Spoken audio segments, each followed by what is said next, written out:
What's up guys, Asian here, again with the last of the PTS patch notes for the Scalebreaker PTS. So this is patch notes 5.1.4. This is the final PTS week before Scalebreaker is released on live server for PC at the very least. In a week, console players, you will have to wait another 3 weeks. It's typically going to be a 2-week gap between when it's released on PC and when it's released on console, just because of the certification process for the PS4 and Xbox One. So this is the final patch, and based on what we've seen so far, not anticipating any sort of major changes in this patch in terms of combat stuff. That being said, there is still the possibility that there might be some changes between 5.1.4 and when the patch actually goes live next week. So if there are any major changes, usually Gina will have something at the very last page there to kind of denote any sort of major change between this patch and the live release. But sometimes that's not there. Sometimes there are changes that she misses. So we will be going through the entirety of the patch notes next week to just kind of break down how everything's going to work.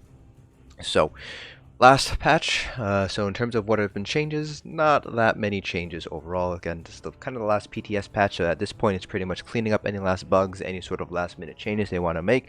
So for example, in 5.1.3 they did note that they wanted to make a few changes to certain abilities, so there might be a few changes to those abilities here in this patch, or they might be coming when it's released on live. So again, not much happening here and elsewhere. In Scalebreaker, they just did a couple of rebalancing passes on the dungeons. This is probably going to be the final sort of passes and combat and gameplay. So under the sorc lines, Storm Calling, so Bolt Escape, this ability, and the Ball of Lightning Morph Stun are now also as advertised on Unblockable. And then Surge, this is the kind of big change that happened. So they kind of made the tooltip change last patch, but they didn't actually update the functionality of the ability. Now the functionality of the ability should be working. So under Power Surge, which is one of the morphs, this morph now grants healing up to 6 target, but will trigger off critical heals rather than critical damage. The cooldown is 3 seconds rather than 1 second to ensure it offers similar healing to other AoE heal over times. So this is another boost to sorc healers. So this is more or less like a Vigor for sorc healers. The tooltip does indicate that the range is about 18 meters, so much wider than Echoing Vigor. I believe Echoing Vigor has a 15-meter radius. So this is a nice additional tool for sorc healers. That being said, it does only trigger off of critical heals rather than critical damage, so you will need to have some sort of heal over time ability down, maybe like you put down the springs, or maybe you have an orb going out. That should be able to help proc your Power Surge, which should give you some nice additional bonus healing done as well. Now the cooldown is 3 seconds, so if you think about it, if you want to compare it to Vigor, which is probably the best sort of ability to compare it against, the new Vigor ticks every 2 seconds, this ticks every 3 seconds, but the tick amount is about the same, so it's a little bit weaker than Vigor, but it lasts for a significantly longer period of time. Vigor only lasts for 10 seconds, this lasts for about 30 to 35 seconds, I think, somewhere in that range. So it's a nice boost to sorc healers. So for those guys who do main sorc healers, definitely want to make sure to get Power Surge on your bar in order to get the additional AoE heals. You can basically think of it as a little bit of a weaker Vigor specifically for sorcs. Under the Templar line Eclipse, this ability and the Unstable Core Morph can now only be active on one target at a time. This was done to prevent situations where placing the ability on multiple targets would break the ability, since there is a cooldown to the ability progressing through each stage. So I think this is going to affect PvP more than PvE, and I don't PvP so much. So people who normally PvP, please leave down in the comment section below kind of what this really means. I'm assuming this means something about 1v1 and 1vx sort of situations, probably maybe small scale, like maybe battlegrounds. But again, I don't PvP, so if you guys are interested in what these changes mean, you might be better off taking a look at some other content creators who are more focused in on PvP, maybe Christopher ESO or Feng Rush. The Warden skill line, Growing Swarm, they reinstated the 6-person target cap to prevent performance issues. So Swarm and its morph have been targeted for some improvements in a future major update. So major update indicating that it's not going to be happening in Scalebreaker, it's going to be happening in the Q4 update instead. This is not looking good for Magical Wardens. Let's just go with that. Swarm is not particularly a great ability. It's still fairly decent, but it definitely needs to kind of have another pass through to make it kind of more up to par with some other class damage over time abilities. They fixed an issue with Stampede. So they fixed an issue where the guaranteed critical bonus from Stampede was able to apply to the area of effect damage from this attack. They completely reworked mutagen, so the morph no longer attempts to grant affected targets a burst heal and purge if they were under 20% after the heal triggered. It will now instead heal up to 2 additional targets in your radius and is called Radiating Regeneration to better showcase its ability to diverge to targets. So if you guys remember, regeneration and rapid regeneration under the Resto staff skill line now only hits 1 target at a time. So mutagen is basically kind of giving back a little bit more to the original version of the skill on elsewhere where it hit 2 people. So mutagen will hit 3 people with that heal rather than just the 1 person instead, but it will no longer give that burst heal and purge if you're under 20% health. Their comment for this is that this change was done to better help healers grant high mobility targets healing with the skill and to tone down the incredibly powerful ability to come back from the brink of death passively. Not sure about that second one, but the first one should be pretty useful at the very least in situations maybe like Cloud Rest, perhaps, where you want to hit a lot of people with this sort of heal over time ability.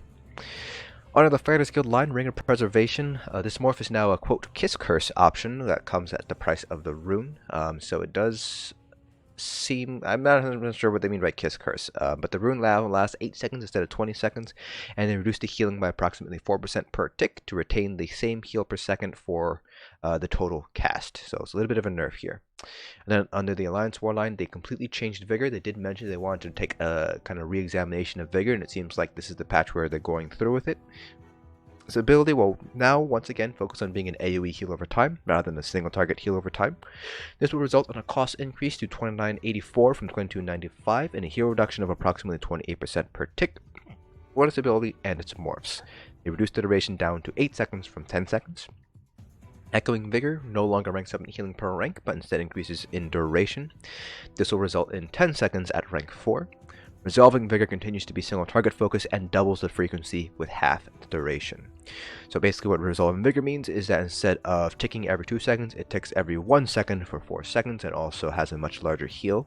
Echoing Vigor, on the other hand, will have 5 ticks, 1 every 2 seconds at rank 4, and it basically increases the radius, so it still keeps the same morph effect, so it just increases the radius, and it does still hit everybody around you. Now, just based on the tooltips that I've seen shared around on some of the discords, it still looks to be a pretty powerful heal, not quite as strong as it used to be, but still fairly potent, and Vigor doesn't stack with each other, so Echoing Vigor for stamina healers, this is a nice buff to stamina healers for those of you guys who do play that, and for stamina DPS and more towards the endgame PvE groups, it might not be worth in certain fights at the very least to bring a second healer anymore depending on the strength of Echoing Vigor. So that's kind of how things are playing out here in the stamina DPS world here. In terms of itemization and item sets, very short list here. The major protection from this set, Immortal Warrior, will now work properly. It has a 10-second duration with 35-second cooldown. Marsalok, they fixed an issue with the tooltip will not display the proper damage value. So the video that I posted a little bit earlier concerning Marsalok, the tooltip not changing, that actually was a bug, and it wasn't actually because the tooltip is not affected by things. So the tooltip is actually should be affected by this, then Marsalok should be stronger than Deldrith here, though with the kind of downside of being reliant on debuffs from your supports, as well as being able to sustain a bash every 7 seconds. Ravager, they fixed an issue where the weapon damage granted would not be properly applied.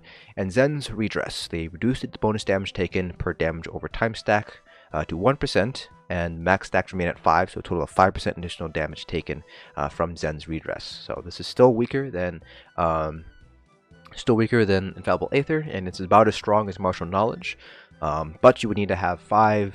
We're assuming single target damage over time. I still have to jump in on the PTS to see what exactly counts as a damage over time.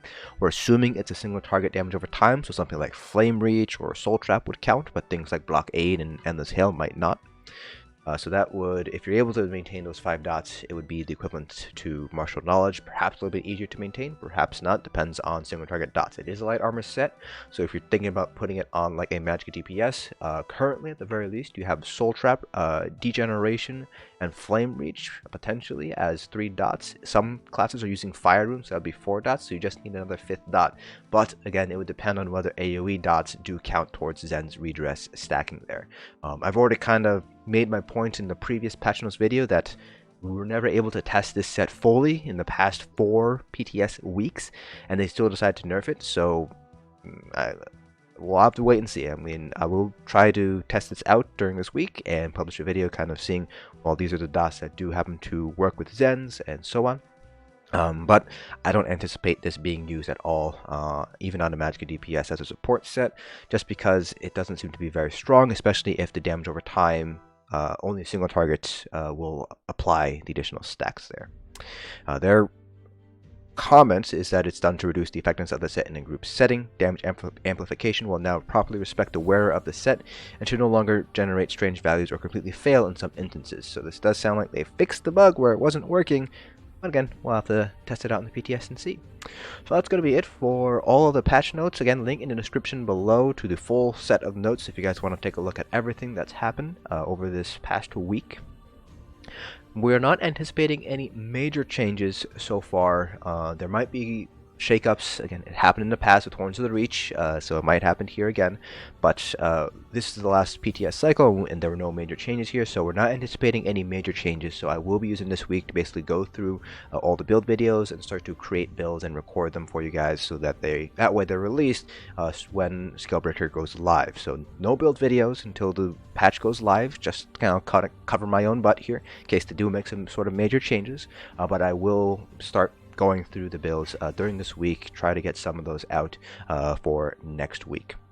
So that is it for this video. Coming up for this week, just a handful more PTS videos I want to cover really fast. So one of them will probably be taking a look at bow builds with the Masters and Maelstrom bows. So 5-5-1-1 kind of build there. You can look at two-hander, whether the axe or the greatsword is going to be stronger as your front bar is a two-hander build now that the axe bleed was buffed. Then of course I'll be taking a look at martial knowledge and Zen's redress. So at the very least you can expect those 4 videos in the coming week, and then build videos will be starting to be released starting on next Monday, assuming that there are no major changes between now and next Monday on the live release. Again, link in the description below for the full patch notes. Like always, hope you guys found this video informative, and I will see you guys in the next dungeon.